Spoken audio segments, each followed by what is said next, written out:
नमस्कार दोस्त। एक बार फिर हाजिर हैं आपके सामने गीता का 10वां श्लोक लेकर। पीछे हमने आपको बताया था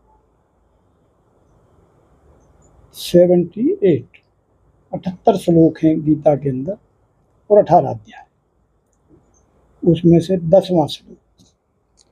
अब हम ये श्लोक वाइज पढ़ रहे हैं और उसका तात्पर्य पूरा आपको बता रहे हैं। आपको बता रहे हैं यानी कि अपने आप को बता रहे हैं। अपर्यन्तं तदास्माकं बलं भीष्माभिरक्षितं पर्याप्तं त्रिविद्यमेस्तमां बलं भीमाभिरक्षितं। ये श्लोक है। अपर्याप्तम, अपरमेय, तत् माने वह है, अस्माकम हमारी, बलम माने शक्ति है और भीषम भीषम पितामह के लिए है, अभिरक्षितम। अभिरक्षितम संस्कृत का शब्द है, इसका मतलब है भली भांति संरक्षित, देखा भाला, जांचा परखा। पर्याप्तम सीमित, टू संस्कृत में शब्द है और मतलब है लेकिन। इदम माने यह सब, एताशम अतेशाम पांडवों की, बलम माने शक्ति, भीम भीम है, अभिरक्षितम भली भांति सुरक्षित, भीम के देख रेख में।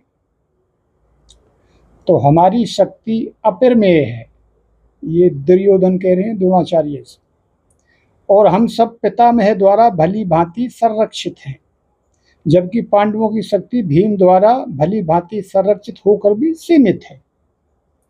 पितामह के सामने भीम युद्ध कौशल में कम है, इसलिए वो कह रहा वो थोड़े हल्के हैं, हम भारी हैं। हमारे पास भीष्म पितामह हैं जिनको इच्छा मृत्यु का वरदान है, तो जीतने की संभावनाएं हमारी ज़्यादा हैं। यहाँ पर दुर्योधन ने तुलनात्मक शक्ति का अनुमान प्रस्तुत किया है दोनों सेनाओं में। वह सोचता है कि अत्यंत अनुभवी सेना नायक भीष्म पितामह के द्वारा विशेष रूप से संरक्षित होने के कारण उसकी सशस्त्र सेनाओं की शक्ति अपरिमेय है। दूसरी ओर पांडवों की सेनाएं सीमित हैं, क्योंकि उनकी सुरक्षा एक कम अनुभवी नायक भीम द्वारा की जा रही है, जो भीष्म की तुलना में नगण्य है। दुर्योधन सदैव भीम से ईर्ष्या करता था, क्योंकि वह जानता था कि यदि उसकी मृत्यु कभी हुई भी तो वह भीम के द्वारा ही होगी, किंतु साथ ही उसे दृढ़ विश्वास था कि भीष्म पितामह की उपस्थिति में तो उसकी विजय निश्चित है, क्योंकि भीष्म कहीं अधिक उत्कृष्ट सेनापति हैं, वह युद्ध में विजयी होगा, यह उसका दृढ़ निश्चय। अपनी बाजुओं के दम नहीं है।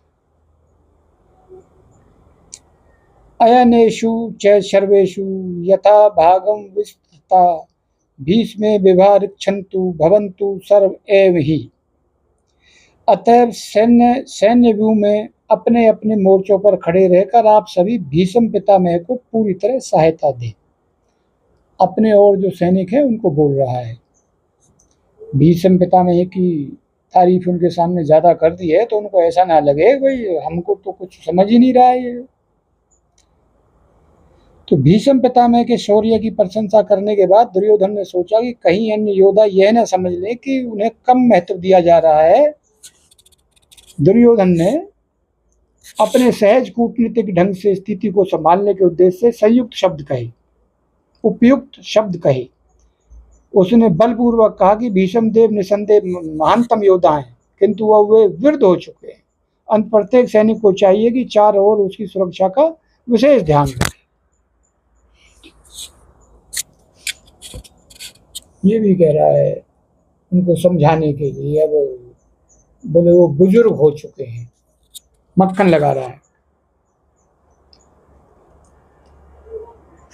ऐसा ना हो कि कहीं भीष्म पितामह कहीं और किसी मोर्चे पे लड़ते रहें और शत्रु उसका फायदा उठाकर हमारे व्यू को तोड़ के अंदर आ जाए।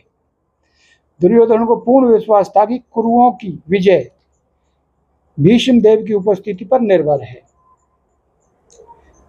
उसे युद्ध में भीष्म पितामह द्रोणाचार्य को पूर्ण सहयोग की आशा थी, क्योंकि वह अच्छी तरह जानता था कि इन दोनों ने उस समय एक शब्द भी नहीं कहा था जब अर्जुन की पत्नी द्रौपदी का असहाय अवस्था में भरी सभा में नगन किया जाए।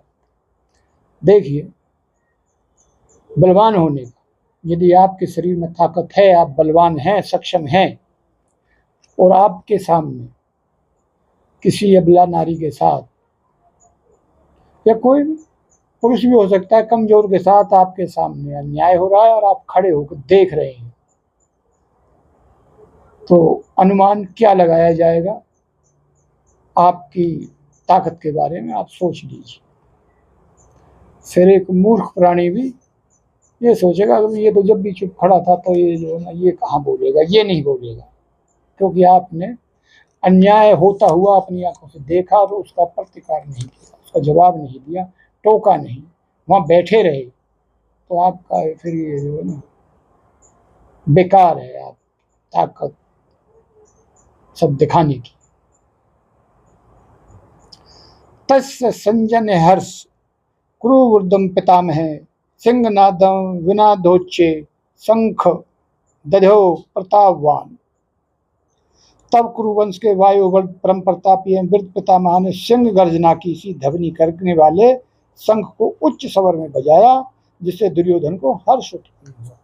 भीष्म पितामह ने जो ना शंख बजाया, भाई इसको थोड़ा सा आश्वस्त कर दो, सावधान कर दो, मैं इसको शंख बजा के बता दूं, चिंता मत कर, हम तेरे साथ हैं। तत्शंखाश्च भैर्यश्च पन्नवान गोमुखा सहे स्वाभ्यमंत से शब्द स्तुल ओस्य भवत।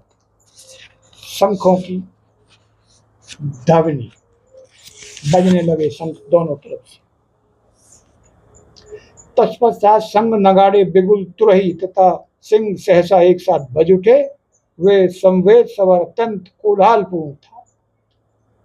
जिनके पास शंख थे, शंख बजाए, तुरी बजाई, मृदंग बजाए, ढोल बजाए, युद्ध की तैयारी हो गई है। अलर्ट पोजीशन में जोश भरने के लिए वाद्य यंत्रों का इस्तेमाल किया गया। तत् श्वेत हरेक महती सत्यंदेश ततो माधव पांडवश्चेव दिव्यो शंखो प्रदम्बतु। दूसरी ओर से श्वेत घोड़ों द्वारा खींचे जाने वाले विशाल रथ पर आसीन कृष्ण तथा अर्जुन ने अपने अपने दिव्य शंख बजाए। भीष्म देव द्वारा बजाए गए शंख की तुलना में कृष्ण तथा अर्जुन के शंखों को दिव्य कहा गया। दिव्य शंखों के नाद से यह सूचित हो रहा था कि दूसरे पक्ष की विजय की कोई आशा नहीं थी, क्योंकि कृष्ण पांडवों के पक्ष में थे। जयस्तु पांडु पुत्राणाम येषाम पक्षे जनार्दन। जय सदा पांडु के पुत्र जैसी की होती है, क्योंकि भगवान कृष्ण उनके साथ है, और जहाँ जहाँ भगवान विद्यमान है वहाँ वहाँ लक्ष्मी भी रहती है, क्योंकि वे अपने पति के बिना नहीं रह सकते। अंत जैसा कि विष्णु या भगवान कृष्ण के शंख द्वारा उत्पन्न दिव्य ध्वनि से सूचित हो रहा था कि विजय तथा श्री दोनों ही अर्जुन की प्रतीक्षा कर रही थी। इसके अतिरिक्त जिस रथ पर दोनों मित्र आसीन थे वहां अर्जुन को अग्नि देवता द्वारा प्रदत्त था। उससे सूचित हो रहा था कि तीनों लोकों में जहां कहीं भी यह जाएगा वहां विजय ही निश्चित है। जो अर्जुन का रथ था जिसको भगवान कृष्ण चला रहे थे वो अग्नि देवता द्वारा प्रदान किया हुआ। पंचजन्य ऋषिकेशो देवदंतम धनंजय पौंड्रु दम्मो महाशंख भीमकर्मा ब्रकोदर। भगवान कृष्ण ने अपना पंचजन्य शंख बजाया। जो भगवान कृष्ण जी के पास शंख था उसका नाम पंचजन्य शंख था। अर्जुन ने देवदत्त शंख तथा अति भोजी एवं अति मानवीय कार्य करने वाले भीम ने पौंड्री नामक शंख बजाया।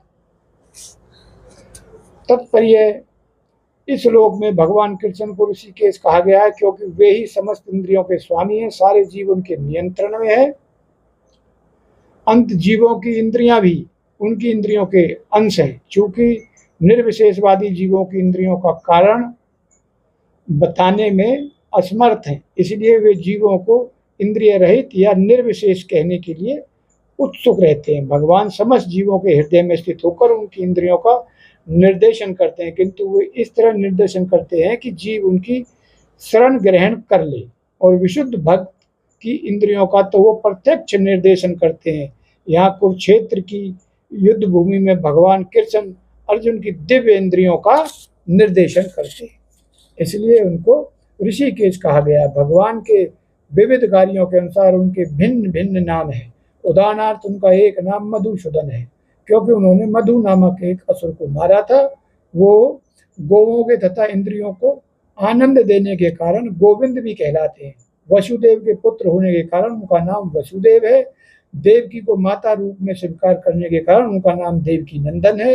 वृंदावन में यशोदा के साथ बाल लीलाएं करने के कारण वे यशोदा नंदन हैं। अपने मित्र अर्जुन का सारथी बनने के कारण वो पार्थ सारथी हैं। इसी प्रकार उनका एक नाम ऋषिकेश है, क्योंकि उन्होंने कुरुक्षेत्र के स्थल में अर्जुन को निर्देशन किया था।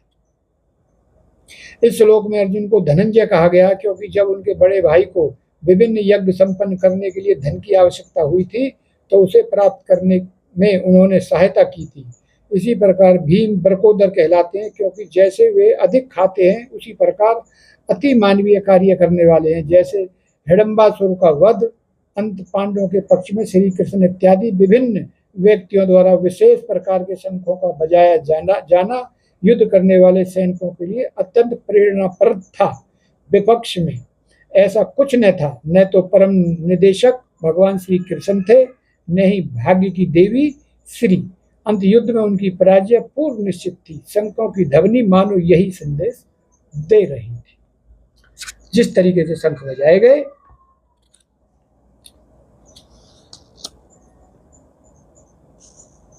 तो दोस्तों ये हमने 15वें श्लोक तक का भावार्थ कर लिया है। बाकी अगले वीडियो में और धीरे धीरे इसी तरीके से हम इसको समझते रहेंगे और पढ़ते रहेंगे। अभी आपको शंखों के बारे में पता चला। भगवान श्री कृष्ण के पास पंचजन्य नाम का शंख रहता है। अर्जुन देवदत्त नाम के शंख को रखते हैं अपने साथ, और भीम के पास पौंड्रू नामक शंख है। और ये भी आपको पता चल गया कि जिधर स्वयं भगवान है, वहीं श्री जी है, लक्ष्मी जी। और जहाँ उनके रथ पे जो ध्वज लगा हुआ है, उस पे हनुमान जी हैं, क्योंकि हनुमान जी राम के भक्त हैं, सदा उनके साथ रहते हैं। और कृष्ण भगवान ही राम भी हैं, तो जहाँ राम रहेंगे वहाँ हनुमान रहेंगे, और जहाँ हनुमान रहेंगे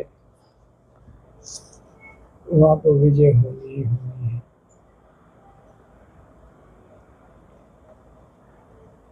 तो इस तरीके से हम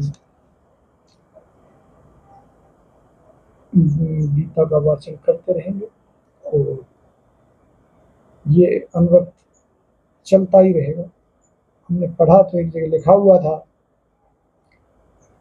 कि गीता का अध्ययन आपने कर लिया तो आपको एक तरह से सारे वेदों का जो निचोड़ है वो गीता है। इसमें और कोई बात का जिक्र है नहीं, कोई किस्से कहानी ऐसी जिक्र है नहीं, और साक्षात भगवान से निकले हुए, भगवान के मुंह से निकले हुए शब्द हैं, और उनके बताया हुआ पूरा ज्ञान है, संपूर्ण ज्ञान है। हम वेदों में पढ़ते हैं तो वहाँ दृष्टांत दिए जाते हैं, उस तरीके से पूजा यज्ञ विधि सब बताई जाती है, उस तरीके से इसमें भगवान ने सब कुछ स्पष्ट बताया। इंसान बने रहने के लिए क्या करना है। सॉरी, और यदि वो मुक्ति चाहे उसके लिए क्या करना है। और बड़े सिंपल वेद, वेदों को पढ़ना समझना इंसान के लिए थोड़ा कठिन है। उसके लिए संस्कृत का ज्ञान भी होना अति आवश्यक है, और ज्ञान तो इसके लिए, गीता के लिए भी आवश्यक है। लेकिन हमारे जो ऋषि लोग रहे हैं, उन्होंने, ज्ञानी जनों ने उसका हिंदी में भावार्थ करके बना दिया है, तो इजी समझ में आ जाता है, वरना फिर हमारी समझ में कहाँ थे वो शब्द। तो लेते हैं, हम भी निकालते हैं इसमें से कुछ अपने लिए। नमस्कार।